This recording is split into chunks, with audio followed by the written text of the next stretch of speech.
Jimmy Johnson in the lead. I think that NASCAR wanted everything that they took every moment that they could to make sure that, okay, can we get this race in? Can we not get this race in? And when the rains picked up again, it was Justin Haley in the lead. So great for that kid after finishing second the night before in the Xfinity race after, like you said, getting a win taken away from him last year at Daytona. The 20-year-old from Winamac, Indiana, gets his first career NASCAR win. And look, it doesn't matter how you do it. It doesn't matter if you deserve it or not, or if you're the best car or not. When you get a NASCAR win, you're always going to be a winner in NASCAR, and that was big for the 20-year-olds. Well, IndyCar driver Noah is from the same town as Justin Haley, Winamac. Did you know that?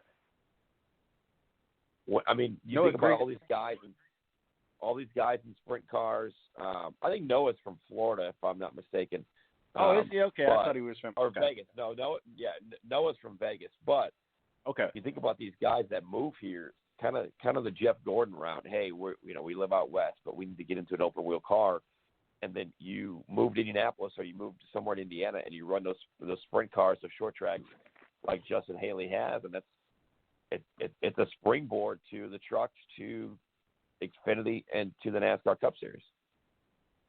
Well, let's get into the race down in Kentucky.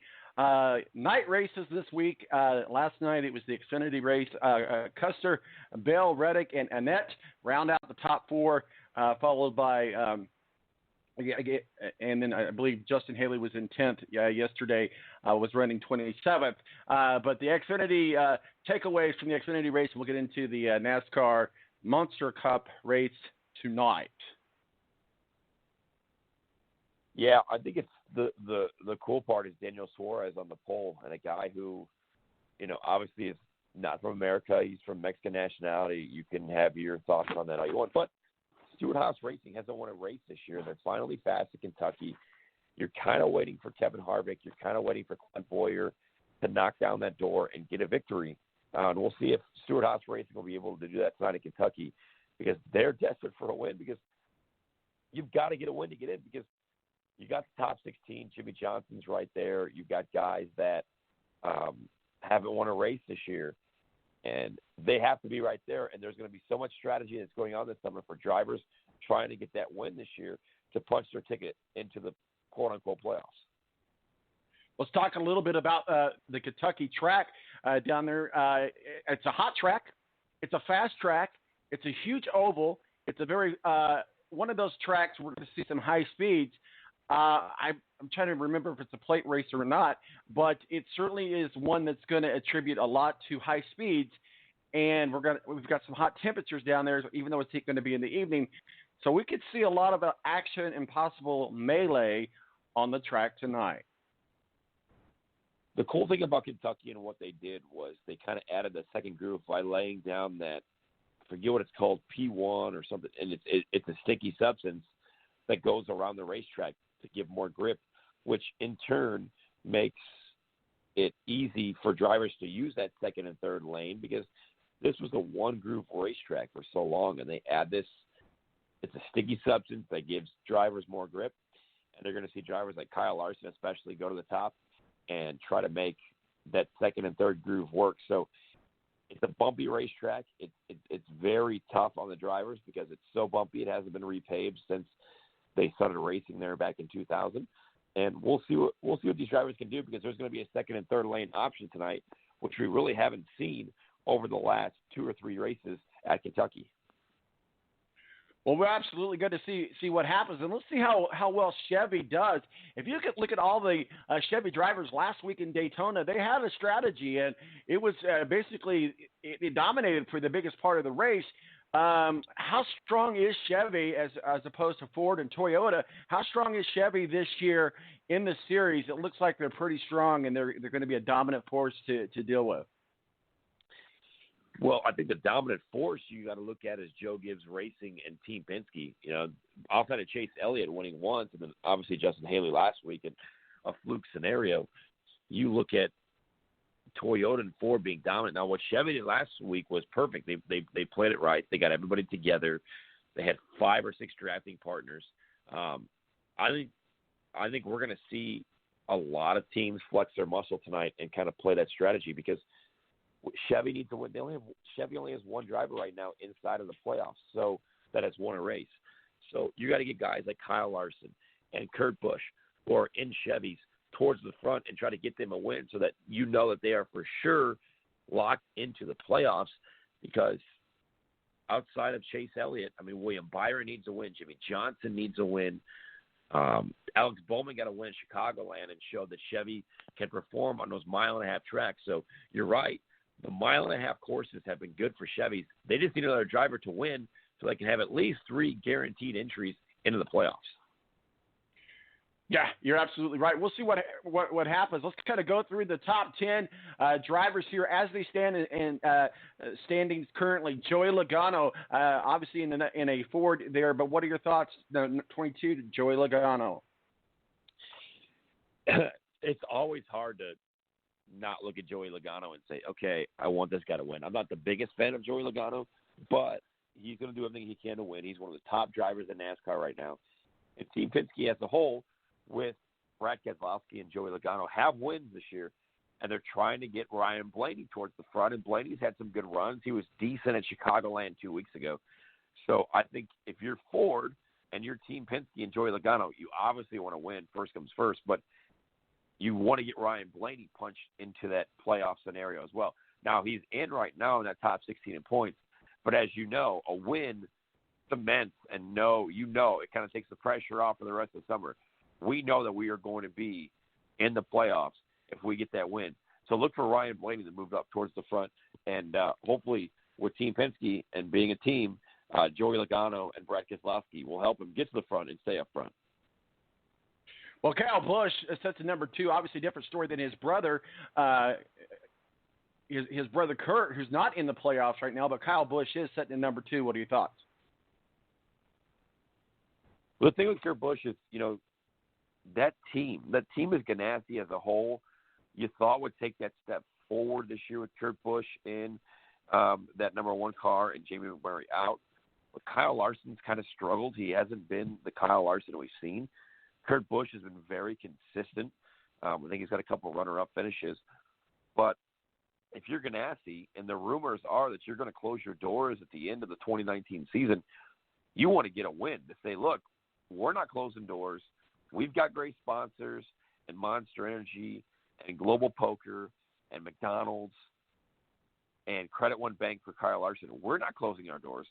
We want to get that win. Look, we got that win in Kentucky. We are ready for the playoffs. If Larson wins, the mindset's going to be, okay, Larson is in, locked in. Let's get Kurt Busch locked in. So look for Chip Ganassi Racing to be desperate over the next 6-7 races to find themselves in the victory lane. Another desperate driver who really has to get some stuff put together, and he's not in the playoffs, is Kevin Harvick. What are your thoughts? Yeah, the thing with Kevin is, like, if you were just, let's say you were in a coma and you woke up on, July 12th and you said, hey, what's going on in NASCAR? You would probably think, oh, well, Kyle Busch has the win. Oh, Brad Keselowski, Joey Logano, Martin Truex Jr. has won. So has Kevin Harvick. But wait, not so fast. Kevin Harvick hasn't won a race this year. Neither has Stuart Haas Racing. I'm surprised by this. Harvick's better than what they're showing. And these mile-and-a-half tracks where Kevin Harvick is so good on, the Chicagolands, the Kansas, and the Kentuckys of the world, I would be stunned if Kevin Harvick wasn't in the running for a win tonight. But I'm stunned that he hasn't won so far this year. Oh, I am too, and it really is kind of a weird, bizarre thing. Yet he's not had a win, but he sits third in point standings. So go figure. You can still get points without a win, but without a win, it's going to be very hard to get into the playoffs. And obviously, there's no playoffs, no championship. So we'll see what happens there. Brad Keselowski in his number 2 Ford car in the playoffs, pretty solid, and also another good driver down there at Chicago. Yeah, you think about, there's so many good drivers on these mile-and-a-half tracks that you kind of look at the race and you think, okay, this guy can win, this guy can win. Obviously, Brad Keselowski is always right there. He's been so good at Kentucky. Barring any unforeseen circumstances, loose wheel on pit road speeding penalty, getting up in somebody else's mess, I expect Brad Keselowski to be up towards the front tonight. we'll see what happens with him. And just a couple more. We'll just kind of round it out here. We got Martin Truex Jr., Denny Hamlin, Chase Elliott, Kurt Busch, Alex Bowman, and Eric Almirola, all in the top 10 there. What are your thoughts? Well, Alex Bowman got that into the top 10 by grabbing that win at Chicagoland. And you look at a lot of drivers, like Alex Bowman's a perfect example. He started on a small team.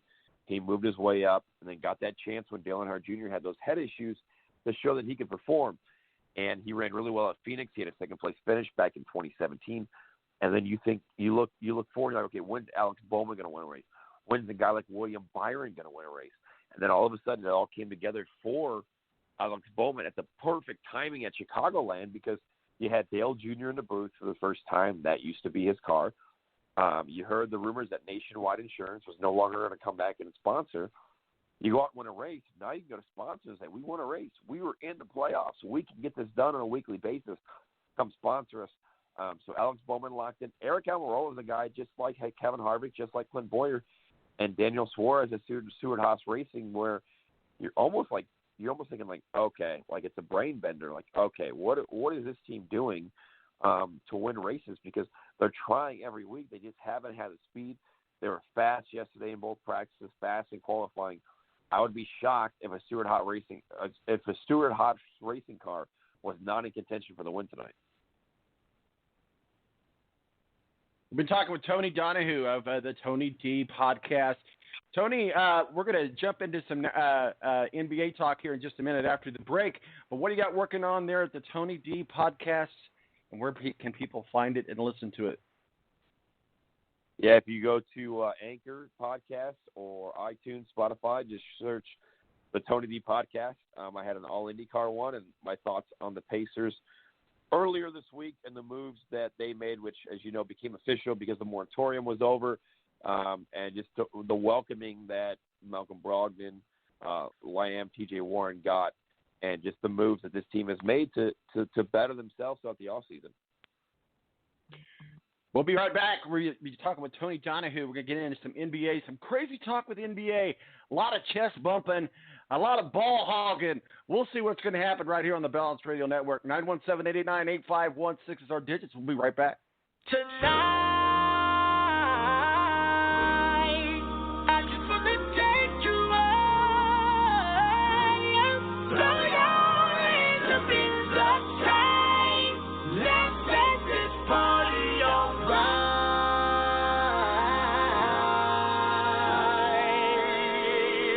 Players, put your pinky rings up to the moon.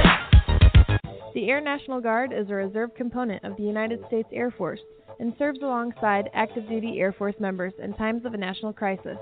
In addition, the Air Guard serves the state and local community in a wide range of capacities. The reason people join the Air Guard is as diverse as our members and includes such reasons as a deep desire to serve their country, money for college, travel, new job skills, and the pride that goes along with belonging to the greatest military organization in the world. I joined because I felt a calling to serve my country, but I didn't want to be far away from my family, so the Indiana Air National Guard was a perfect fit for me. With over 95 different career opportunities to choose from and 100% paid college tuition to any state-funded college, why not give us a call? Call 1-800-841-3103 or visit online at goang.com to find out more. Again, that's 1-800-841-3103. The Air National Guard, guarding America, defending freedom. It's double trouble, double the fun at African Safari Wildlife Park in Port Clinton, Ohio. See the largest antelope on Earth, the giant eland, and the ugliest creature on Earth, the African warthog. There's so much to see and do, including the Midwest's only drive-through safari. Feed the animals, see live educational shows, feel the excitement. Have your picture taken with a python or cockatoo. Feel the adventure.